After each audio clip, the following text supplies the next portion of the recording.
Bonjour tout le monde, c'est Costel, bienvenue dans cette nouvelle vidéo.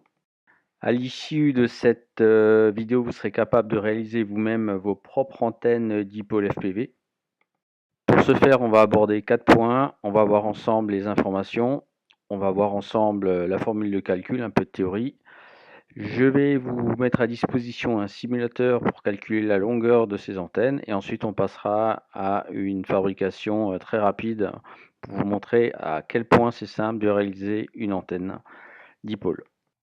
Suite à la vidéo que j'avais publiée qui était intitulée 5 bonnes raisons de choisir une antenne dipôle pour le FPV, certains d'entre vous m'ont demandé une petite mise en pratique pour vous montrer comment ça fonctionne pour réaliser une antenne dipôle. Alors je précise que je ne suis pas un professionnel des antennes, mais je me fais un plaisir de partager mes connaissances avec vous. Alors comme vous le savez, ça fait quelques années que je m'intéresse aux antennes, j'en ai réalisé déjà certaines et je vais vous expliquer ce que je sais sur les antennes dipôle. Alors il existe des antennes dipôle pour des très basses fréquences jusqu'à des très hautes fréquences. Le gain en moyenne d'une antenne dipôle de 144 à 2400 MHz est d'environ 2 dB voire 2 dB3. On reviendra sur ce chiffre un petit peu plus tard. Alors une antenne dipôle est composée de 2 brins bien sûr. Et ces 2 brins sont rayonnants. Le rayonnement s'opère autour de ces brins, donc devant et derrière. Alors voilà un petit schéma, un visuel pour que vous puissiez mieux comprendre. La zone rouge est rayonnante et par contre la zone bleue l'est nettement moins. Donc sur les extrémités de l'antenne, elle va nettement moins rayonner. Ça veut dire que le rayonnement sera important autour, mais pas au-dessus et en dessous de l'antenne. Ce qui peut avoir des conséquences si vous faites du vol, par exemple, sportif en montagne. Quand vous descendez à 45 degrés, vous risquez d'avoir des problèmes vidéo. Parce que l'antenne ne sera peut-être pas bien axée par rapport à votre antenne de réception. Alors, dans le monde du FPV, les antennes dipôle sont très utilisées en réception ou en émission. Ça fonctionne très bien de 433 MHz à 1 Giga 2, voire 2 Giga 4. Si vous montez cette antenne sur un émetteur vidéo, je vous conseille de mettre sur votre récepteur une antenne biquad ou une antenne Yagi ou une antenne Crosshair.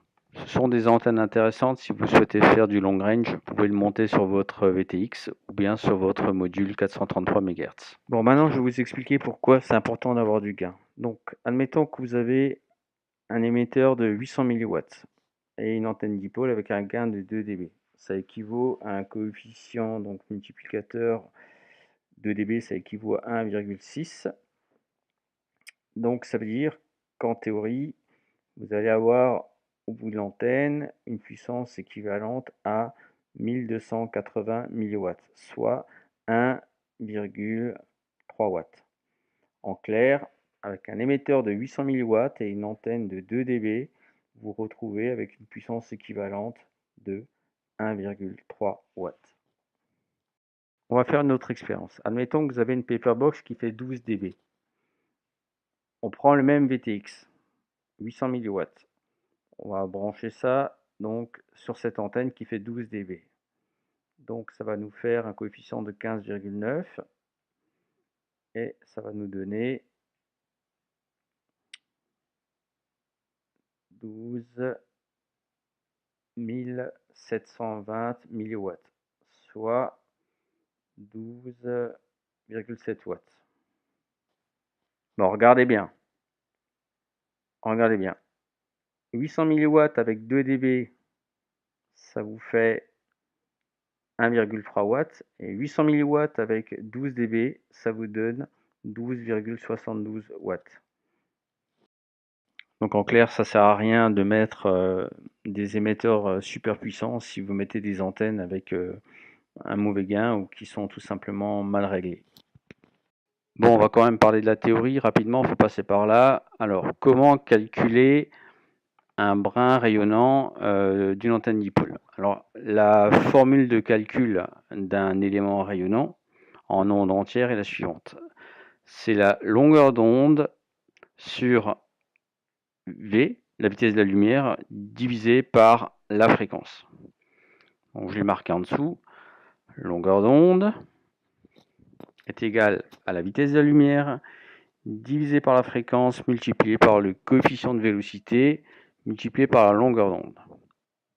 Alors, ça c'est la formule en fait pour une onde entière, c'est pas ce qui nous intéresse. Ça c'est la formule en fait pour une demi-onde, et ça c'est la formule pour un quart d'onde. C'est ça qui nous intéresse précisément. Bon, alors sans être trop barbant, je vais essayer de vous expliquer. Donc on a donc la vitesse de la lumière divisée par la fréquence, on multiplie par 0,95 le facteur de vélocité, je reviendrai dessus après, et on multiplie par 0,25, soit un quart pour un quart d'onde. Bon, c'est maintenant que vous allez commencer à avoir mal à la tête. Alors, on utilise couramment donc 300 millions qui est donc la vitesse de la lumière, mais le chiffre réel est 299 792 458. Bref, tout ça c'est de la théorie. Le coefficient de vélocité est souvent 0,95 ou 0,97, mais cela peut changer en fonction des câbles. Alors, je vous laisse lire ce baratin, mais ce qu'il faut savoir, c'est que le coefficient de vélocité est un facteur de raccourcissement. Alors, dans l'idéal, une onde électromagnétique se propage dans le vide, sauf que dans la pratique, une onde électromagnétique se propage dans un câble coaxial ou dans l'air, et ces deux éléments sont résistifs. Et c'est pour ça qu'on met un facteur de vélocité qui est souvent inférieur à 1. Allez, prenez un verre d'eau, je vous ai fait un petit outil pour vous simplifier la vie, c'est le cas de le dire. Alors voilà, dans la description, je vous ai mis un document Excel qui va vous permettre de calculer la longueur de vos antennes. Si c'est pas beau ça, dites-le que c'est beau. Bon alors, en fait, regardez là, si je prends 433 MHz, automatiquement sur mon schéma en bas, vous avez la longueur qui sera automatiquement affichée. C'est donc cette longueur que vous devez disposer pour avoir une antenne accordée à votre fréquence. Donc je vous ai mis des informations en vert et en rouge. En fait, ça va dépendre du câble que vous souhaitez utiliser. Donc en rouge, il s'agit d'un câble donc de 1,62 à 2 mm². Donc typiquement c'est du 12 ou du 14 AWG.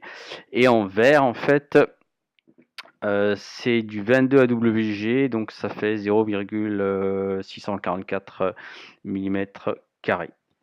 En haut à droite, je vous ai illustré un petit schéma pour l'antenne, donc deux brins réactifs 1 et 2 qui doivent avoir exactement la même longueur. On va voir ça en pratique dans un instant.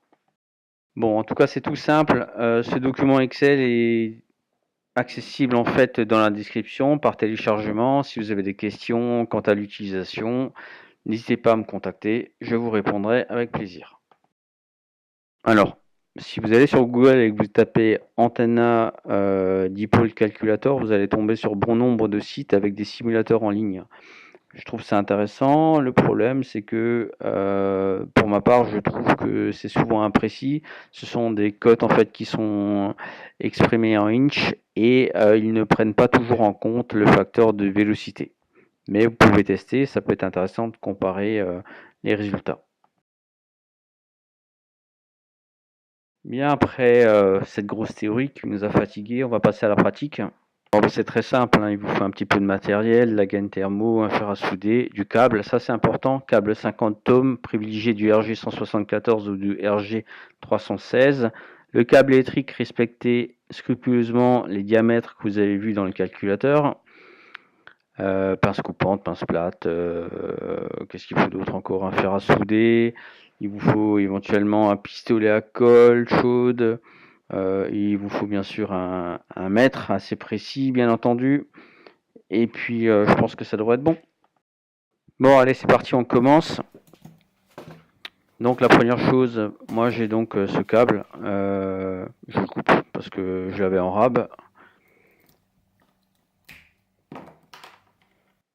Ensuite, je dénude. Donc là, c'est une opération un petit peu délicate. Donc là, je dénude l'ensemble, je sors tout, donc la tresse et l'isolant. Voilà le résultat. Contre, soyez vigilant à ce qu'il n'y ait pas de contact entre lame et la tresse. Ensuite, j'ajoute 3 mm de gaine thermo sur lame.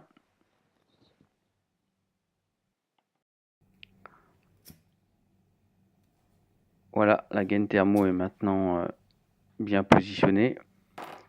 Et ensuite, ce que je fais, je prends une pince plate et je vais faire un coude le plus court possible dans l'objectif d'arriver à ce résultat-là. Donc un coude très serré à fleur de ma gaine thermo. Bon, maintenant je prends une feuille et un papier et je vais donc tracer mon segment d'antenne, ma longueur d'onde. Donc dans mon cas, c'est 5,57 mm. Donc je trace 5,57 mm et je coupe.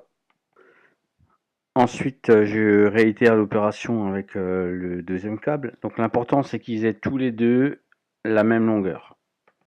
Ensuite, je dénule le câble et je vais souder le premier câble sur l'âme de mon câble coaxial. Ensuite, sur donc la tresse, je fais un petit point de soudure, vu que c'est une tresse métallique.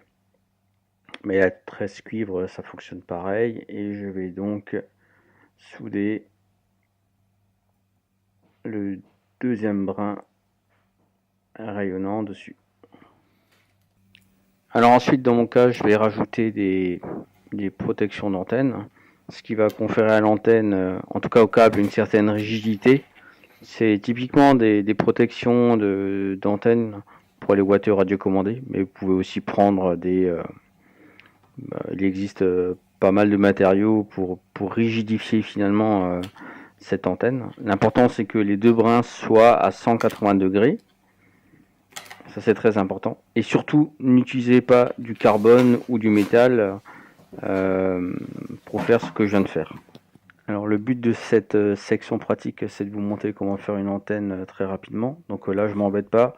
Je mets de la colle chaude et je passe plusieurs couches afin de rigidifier donc les deux brins rayonnants. Voilà, je mets plusieurs couches dessus, vite fait et bien fait. On laisse sécher. Si nécessaire, on peut remettre encore quelques points de colle. Mais comme dit, vous pouvez prendre du dip, vous pouvez faire ce que vous voulez. L'essentiel, c'est que vous regardez bien là, les deux brins soient bien à 180 degrés. Ça, c'est important. Voilà, l'antenne, elle est faite. Bon, maintenant que mon antenne est terminée, je vais quand même la mesurer. Pour ce faire, j'utilise un appareil, je vous ai mis le lien dans la description. Je vous avais déjà présenté cet appareil dans une vidéo précédente. Et on arrive finalement à un SWR de 1,1, voire 1,2, ce qui est vraiment pas mal du tout pour une antenne cheap. Vous utilisez vos antennes pour de la réception. Vous n'avez pas besoin de cet appareil. Bon, dans le cas où vous souhaitez faire vos dipôles pour les monter sur des émetteurs, je vous invite à titre de précaution d'acheter ce type d'appareil. Plus vous allez monter en fréquence, plus la précision sera importante, du millimètre voire du demi-millimètre. Mauvaise soudure, un câble trop long et c'est la catastrophe, votre émetteur risque de cramer. Alors, mis à part Dragon Link qui vend des antennes de qualité, je peux vous garantir que sur le marché, il y a énormément d'antennes qui sont vendues et elles ne sont absolument pas ou mal accordées. Donc moi, je vous invite à faire vos antennes dipôles vous-même. C'est simple à faire. Vous allez gagner du temps et vous serez complètement autonome et c'est un domaine qui est très intéressant. En tout cas, c'est mon avis. Voilà, j'ai partagé avec vous mes connaissances sur cette antenne. Si vous avez apprécié cette vidéo, je vous invite à me laisser un petit j'aime, ça va m'encourager pour la suite. Bien entendu, si vous avez des remarques, des questions, des précisions, des observations, des compléments d'informations, utilisez tout simplement les commentaires pour que tout le monde puisse en profiter. Et puis, si vous n'êtes pas encore abonné, je vous invite à vous abonner. Je vais publier prochainement des vidéos sur la même thématique. Et je vous dis à bientôt. Merci et à bientôt.